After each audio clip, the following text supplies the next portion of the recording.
हमारे 2 विधायक बढ़ गए हैं, तो हम ज़्यादा में लड़ना चाहेंगे और एक सम्मानजनक हर पार्टी को, जो भी हम लोग इन्वॉल्व हैं, हर पार्टी को सम्मानजनक सीटें मिलेंगी, इसमें कोई दिक्कत नहीं होगी।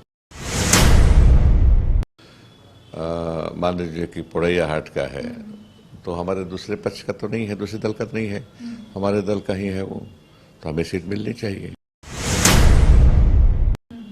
मांडू में बीजेपी में थे, हमारे गठबंधन के किसी दल में तो थे नहीं वो, तो वो हमारे दल में आ गए हैं, तो हम तो मांगेंगे ही उसको अपने पक्ष में मांगेंगे मांडू सीट को। विधानसभा चुनाव को लेकर कांग्रेस एक्टिव मोड में नजर आ रही है। दिल्ली के साथ साथ राजधानी रांची में भी लगातार बैठकों का दौर देखने को मिल रहा है, लेकिन कांग्रेस की ओर से अब तक सीट शेयरिंग को लेकर खुलासे नहीं हो पाए हैं। आज इसी पर हम चर्चा करेंगे। हमारे साथ मंत्री रामेश्वर उरांव मौजूद है, साथ कांग्रेस के विधायक दल के नेता भी है। हम बातचीत करेंगे और इनसे जानेंगे कि लगातार दिल्ली में भी बैठकों का जो दौर है वो देखने को मिल रहा है, लेकिन सीट शेयरिंग को लेकर अब तक कांग्रेस जो है वो खुलासे नहीं किए। तो कब तक सीट शेयरिंग को लेकर खुलासे जो है वो सामने आ सकते हैं? खुलासे तो पहले से हैं, उसमें थोड़ी इधर उधर हो सकती है। पिछले चुनाव में 31 में कांग्रेस लड़ी, 41 में जेएमएम लड़ी और 7 में आरजेडी लड़ी। यही है यहाँ का हमारा। अब इसमें कुछ इधर उधर हो सकता है। हमारी मांग है कि हम ज़्यादा में लड़ेंगे। हमारे 2 विधायक बढ़ गए हैं, तो हम ज़्यादा में लड़ना चाहेंगे। आपस में बातचीत होगी, तय होगा।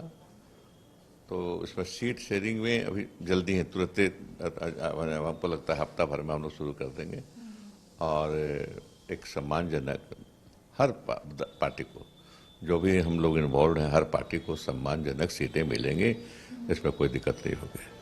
अब पुरैया हाट और मांडू इंक्लूड हो जाएगा। 2019 में 31 सीटों पर आप लोगों ने चुनाव लड़ा। इस बार आप लोगों की ओर से दावे किए जा रहे कि 33 सीटों पर चुनाव लड़ना है। तो अगर इफ बट का सिचुएशन आता है तो उस वक्त कांग्रेस क्या करेगी? नहीं, ये तो काल्पनिक बात आप बोल रहे हैं। उस बात की आएगी क्यों? जो मान लीजिए कि पुरैया हाट का है, तो हमारे दूसरे पक्ष का तो नहीं है, दूसरे दल का तो नहीं है, हमारे दल का ही है वो, तो हमें सीट मिलनी चाहिए। मांडू में बीजेपी में थे, हमारे गठबंधन के किसी दल में तो थे नहीं वो, तो वो हमारे दल में आ गए हैं, तो हम तो मांगेंगे ही उसको अपने पक्ष में मांगेंगे मांडू सीट को।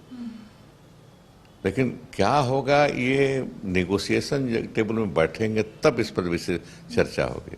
अभी उस पर बहुत ज़्यादा नहीं कहेंगे। अभी हम कहेंगे कि हम अपने पक्ष में, हर कोई अपना ज़्यादा मांगता है, ये व्यवहारिक बात है, हर कोई ज़्यादा मांगेगा, लेकिन उसको बात विचार करके जो सही होगा, वाजिब होगा, वो सीट मिलेंगे, उतनी सीटें मिलेंगी। अच्छा, लोकसभा चुनाव में कांग्रेस की ओर से काफी देर से प्रत्याशियों की नाम की घोषणा हुई थी, तो क्या विधानसभा चुनाव में इसको देखा जाएगा? क्या पहले प्रत्याशियों की नाम की घोषणा हो जाएगी ताकि जो प्रत्याशी चुनावी मैदान में उतरेंगे उन्हें ज्यादा वक्त मिल जाए जनता के बीच में जाने के लिए?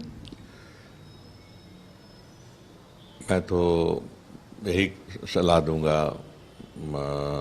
कि पहले कर दिया जाए घोषणा, सिलेक्शन करके पहले घोषणा कर दिया जाए, ताकि प्रत्याशियों को समय मिले अपने प्रचार के लिए, तैयारी करने के लिए, प्रचार करने के लिए। ऐसा होना चाहिए, मैं मानता हूँ। अच्छा, एक और जहां पर भारतीय जनता पार्टी के प्रभारी और साप प्रभारी चुनावी के शिवराज सिंह चौहान और हिमंता बिश्वा शर्मा का लगातार झारखंड दौरा हो रहा है और जमकर हेमंत सरकार पर हमला बोल रहे हैं, इसको किस रूप में ले रहे हो और क्या आने वाले समय में कांग्रेस के भी कोई बड़े चेहरे झारखंड में देखने को मिलेंगे? इस तरीके की रैली जो है वो निकाली जाएगी? देखिए, इलेक्शन के समय बड़े चेहरे आते हैं। हमारे पार्टी में भी बड़े चेहरे हैं, दिल्ली में और जगह भी वो आएंगे। और बाकी इनके चेहरे, बड़े चेहरे आ रहे हैं, तो ये बड़े चेहरे अपने राज्य में हो सकते हैं, झारखंड में नहीं है।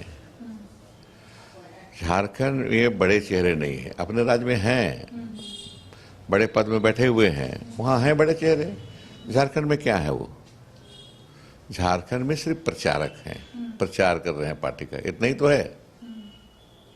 कुल कोल्हान की धरती से प्रधानमंत्री नरेंद्र मोदी अपनी बात को रखते हैं। उनका कहना होता है कि इस बार कोल्हान में कमल खिलकर रहेगा। तो क्या वहां के लिए आप लोग कुछ अलग सी रणनीति बनाएंगे कोल्हान और संताल के लिए? ये है कि जेएमएम का क्षेत्र है, वहाँ ज़्यादा से ज़्यादा हमारा सिर्फ एक ही सीट है, बाकी जेएमएम के सदस्य हैं वहाँ से। तो जेएमएम इसकी तैयारी कर रही होगी, जरूर जेएमएम तैयारी कर रही होगी, हम उनसे पूछ लीजिए। बांग्लादेशी घुसपैठियों को लेकर लगातार बीजेपी हमला बोल रही है। उनका कहना है कि डेमोग्राफी में लगातार बदलाव हो रहा है। आप लोग इसको किस रूप में ले रहे हैं? और क्योंकि ये कहा जा रहा है कि बीजेपी का चुनावी मुद्दा हो सकता है, तो आप लोग कैसे टैकल कीजिएगा इस मुद्दे से? ऐसा है कि लोग इस बात को समझते हैं। क्या लोगों ने उठाया ये बात, संथाल पना के लोगों ने उठाया ये बात को कभी? ये बाहर से आके मुद्दा उठा रहे हैं। क्या उनसे पूछ के मुद्दा उठा रहे हैं? क्या यह सही है? अगर सही होता, ये मुद्दा सही होता, तो लोकल लोग इसको उठाते हैं मुद्दा। अगर जमीन कहीं की लूटी जाती है तो मुद्दा उठाते हैं लोकल लोग, हमारी जमीन लूटी जा रही है। ऐसा तो नहीं हुआ है। तो ये चुनावी मुद्दा बनाया जा रहा है बीजेपी के द्वारा, ऐसा कुछ नहीं है। तो देखिए, इस वक्त हमारे साथ मंत्री रामेश्वर उरांव मौजूद थे, जिनका स्पष्ट रूप से कहना है कि सीट शेयरिंग को लेकर चर्चाएं हो रही है, आने वाले समय में पब्लिक डोमेन में भी आ जाएगी। इसके साथ ही कई मुद्दे के साथ ये लोग जनता के बीच में भी जाएंगे। फिलहाल कैमरा सहयोगी विकास के साथ करिश्मा सिन्हा, न्यूज 22 को रांची।